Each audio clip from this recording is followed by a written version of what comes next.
आज का जो मेरा टॉपिक है वो है height and distance class 10th, ठीक है।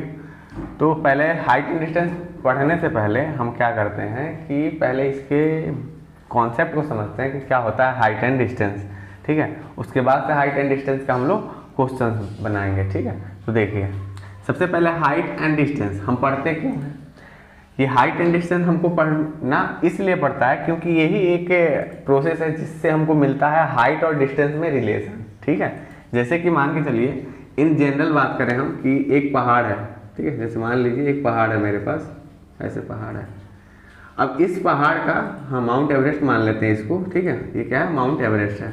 इस पहाड़ की हाइट को मेजर करना है, ठीक है। तो इस पहाड़ का मेजरमेंट करने के लिए इतना बड़ा मेजरमेंट टेप तो हमारे पास है नहीं, इसकी हाइट का मेजरमेंट हम यहाँ से कर लें, ठीक है। उसके लिए क्या किया गया? हाइट एंड डिस्टेंस, ठीक है, कॉन्सेप्ट का इस्तेमाल किया गया, ठीक है। कि एक डिस्टेंस पे कोई आदमी खड़ा है, वो उस पहाड़ को देख रहा है, उसके बीच का जो एंगल है वो कितना बन रहा है, और इसी से क्या किया गया? इसका डिस्टेंस को मेजरमेंट कर लिया गया, ठीक है। तो हाइट एंड डिस्टेंस बस कहीं भी किसी भी टिपिकल मान के चलिए हिली एरिया में आपको किसी चीज़ का हाइट मेजर करना है, ठीक है, किसी टावर का हाइट मेजर करना है, ठीक है, बिना मेजरमेंट टेप के, सिर्फ आपको देख के और एंगल आपको पता हो उसकी कि कितने डिग्री पे आप उसको देख रहे हैं, ठीक है, तो आप मेजर कर सकते हैं, ठीक है। तो इसमें दो केस बनता है, एक तो आप ऊपर से देख रहे हैं नीचे की ओर, एक देख रहे हैं नीचे से ऊपर की ओर, ठीक है। तो वही दो केस को हमको समझना है, ठीक है। सबसे जो केस पहला है, केस नंबर फर्स्ट, उसको देखते हैं। जो केस फर्स्ट है, ठीक है, मान के चलिए कि आप यहाँ पे खड़े हैं, आप यहाँ पे खड़े हैं, ठीक है। तो आप क्या करेंगे? और कोई ऑब्जेक्ट यहाँ पे है, ठीक है। तो आप तो इस ऑब्जेक्ट को इस तरह से देखेंगे ना, ऊपर की ओर ऐसे, लेकिन आपका जो ओरिजिनल साइट होगा देखने का, खड़े हैं तो ऊपर ऑब्जेक्ट है तो आपको ऊपर देखना पड़ेगा, लेकिन आप देखेंगे कहाँ खड़ा होके? सामने ही देखेंगे। तो ये जो साइट है आपका, ये रहा, यानी कि आप यहां से ऊपर की ओर देख रहे हैं तो इसको क्या बोलेंगे? Line of site, line of site, ठीक। और ये आपका ऑब्जेक्ट रहा, ठीक है। अब आप ऑब्जेक्ट को कहां से देख रहे हैं आपने?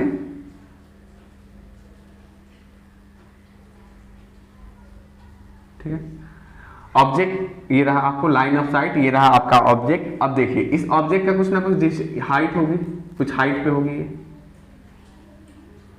और इन दोनों लाइन के बीच में क्या होगा? कुछ एंगल होगा। इस एंगल को क्या बोलेंगे? इसी एंगल को बोलेंगे angle of elevation, angle of elevation, ठीक है। तो एंगल ऑफ एलिवेशन जब कब बनेगा? जब आप क्या कर रहे हो? जब आप देख रहे हो कहां से? नीचे से कोई ऑब्जेक्ट को देख रहे हैं ऊपर, ठीक है। तो आपका लाइन ऑफ साइट क्या रहा है? आपका लाइन ऑफ साइट ऊपर की ओर देखना है, आपको ऊपर देखना है ऑब्जेक्ट को, ठीक है। ऑब्जेक्ट आपका ऊपर है, ऑब्जेक्ट कुछ हाइट पे होगा ग्राउंड से, ठीक है। तो उसको बोलेंगे height of object, line of site, और ये रहा आपका एंगल ऑफ एलिवेशन, ठीक है। अब मान के चलिए कि आपका कोई दूसरा जो केस बनेगा, आपका केस नंबर 2, ठीक है। तो मान के चलिए कि आप हैं कहीं टावर पे बैठे हुए हैं, यहाँ पे कोई टावर पे बैठे हुए हैं और किसी ऑब्जेक्ट को नीचे देखना है आपको। तो एक क्या कीजिएगा, आप बैठे हैं तो तब भी तो आप सामने ही देखते रहेंगे, ठीक है। बैठे हैं तब भी तो आपको सामने ही देखते रहेंगे, लेकिन आपको देखना क्या है? आपको तो देखना है ये चीज, ये ऑब्जेक्ट को जो कि नीचे है। अब आप कुछ हाइट पे बैठे हुए हैं ऊपर, तो वो क्या हो गया मेरा? h, ठीक है। इसको जोड़ लिए कि मेरा जो ऑब्जेक्ट है, ठीक है, और टावर की जो डिस्टेंस है वो कुछ x मान लिए, ये x डिस्टेंस पे ऑब्जेक्ट है, ठीक है, टावर से, ठीक है। तो यहाँ पे जो एंगल बनेगा ना, यहाँ पे जो एंगल बनेगा बेसिकली इसी को बोलते हैं क्या? Angle of depression, angle of depression. और हम एंगल ऑफ डिप्रेशन को ऐसे ही दिखाते हैं, डॉटेड लाइन पहले, क्योंकि मेरा ओरिजिनल लाइन ऑफ साइट क्या है? सामने देखेंगे, देखना नीचे तो ऐसे देखेंगे ना, नीचे की ओर, ठीक है। तो ये मेरा एंगल ऑफ डिप्रेशन, ये रहा हाइट ऑफ टावर जहाँ पे बैठा हुआ है लड़का, ये है ऑब्जेक्ट से टावर की डिस्टेंस, ठीक है। तो ये एंगल ऑफ डिप्रेशन हो गया, ये एंगल ऑफ एलिवेशन हो गया। एंगल ऑफ एलिवेशन कब? जब आप नीचे से कोई ऑब्जेक्ट ऊपर की ओर देख रहे हैं। एंगल ऑफ डिप्रेशन कब? जब ऊपर से आप किसी ऑब्जेक्ट को नीचे की ओर देख रहे हैं, ठीक है। और हाइट एंड डिस्टेंस की आवश्यकता क्यों पड़ी, क्योंकि यही एक जो थ्योरी है जो हमको बता देती है हाइट और डिस्टेंस के बीच में क्या रिलेशन दे देती है, जिसके कारण हम बहुत सारा डिस्टेंस निकाल लेंगे, ठीक है, बिना मेजरमेंट का, ओनली हमको एंगल पता हो, ठीक है। दूसरी बात, हमको ये दोनों चीज पढ़ने के लिए क्या क्या चीज की जरूरत पड़ने वाली है। तो सबसे पहला चीज आपको जो है वो sine theta is equal to perpendicular upon में हाइपोटेनस पता होना चाहिए। दूसरी चीज कॉस थीटा बेस अपन में हाइपोटेनस पता होना चाहिए। टैन थीटा परपेंडिकुलर अपन में बेस आपको पता होना चाहिए, और कॉट थीटा भी आपको पता होना चाहिए। तो इन जनरल केस में हम अगर आपसे बात करें तो आपको सारी ट्रिग्नोमेट्रिक रेशियो पता होने चाहिए, ठीक है, तो ही जाके आप इसको पकड़ बनाएंगे, ठीक है। दूसरी बात, ठीक है, पहली बात तो ये हो गई। दूसरी बात क्या, चलिए दूसरी बात देखते हैं। दूसरी बात ये कि आपको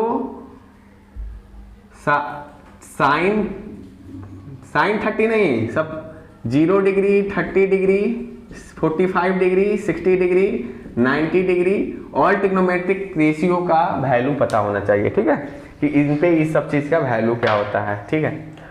और तीसरी जो बात है वो आइए, तीसरी बात आपको क्या है, पाइथागोरस थ्योरम पता होना चाहिए। कौन सा थ्योरम, पाइथागोरस थ्योरम।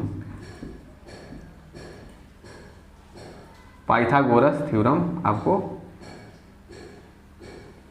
पता होना चाहिए, ठीक है। पाइथागोरस थ्योरम क्या होता है, हाइपोटेनस का स्क्वायर इजकल टू में परपेंडिकुलर का स्क्वायर प्लस का बेस का स्क्वायर, ठीक है। ये चीज तो आपको पता होना चाहिए, ठीक है। तो ये तीन चीज आपको पता होना चाहिए इसको पढ़ने से पहले। पहला सारे ट्रिग्नोमेट्रिक रेशियो, दूसरा सारा ट्रिग्नोमेट्रिक रेशियो का आपको value 0 degree, 30 degree, 45 degree, 60 degree, 90 degree और पाइथागोरस थ्योरम, ठीक है। और ये कॉन्सेप्ट पता होना चाहिए कि नीचे से देख रहे हैं तो एंगल ऑफ एलिवेशन क्या होगा, और ऊपर से देख रहे हैं तो एंगल ऑफ एलिवेशन होगा, और ऊपर से देख रहे हैं तो एंगल ऑफ डिप्रेशन। देखो क्वेश्चन में ये चीज गिवन होगा कि एंगल ऑफ एलिवेशन मेरा 30 डिग्री है। अगर ये चीज नहीं गिवन है तो आपको कुछ ना कुछ देगा आपको कि लाइन ऑफ साइट इतना है, या ऑब्जेक्ट से जो पोल की डिस्टेंस है वो इतनी है, फिर आपको वो पूछेगा एंगल ऑफ एलिवेशन कभी, मतलब दो एक चीज मिस आउट करेगा और दो चीज आपको देगा, तो आपको उसी चीज को क्या करना है, रिलेशन के हेल्प से निकालना है, ठीक है। तो ये था इसका बेसिक बात, ठीक है। उसके बाद हम लोग जो न्यूमेरिकल लगाएंगे तो एक एक चीज क्लियर हो जाएगा, ठीक है। तो पहले इतने को आप लोग अच्छे से समझिए और अच्छे से देखिए, उसके बाद से हम न्यूमेरिकल करेंगे, ठीक है। चलिए इसको नोट डाउन करिए।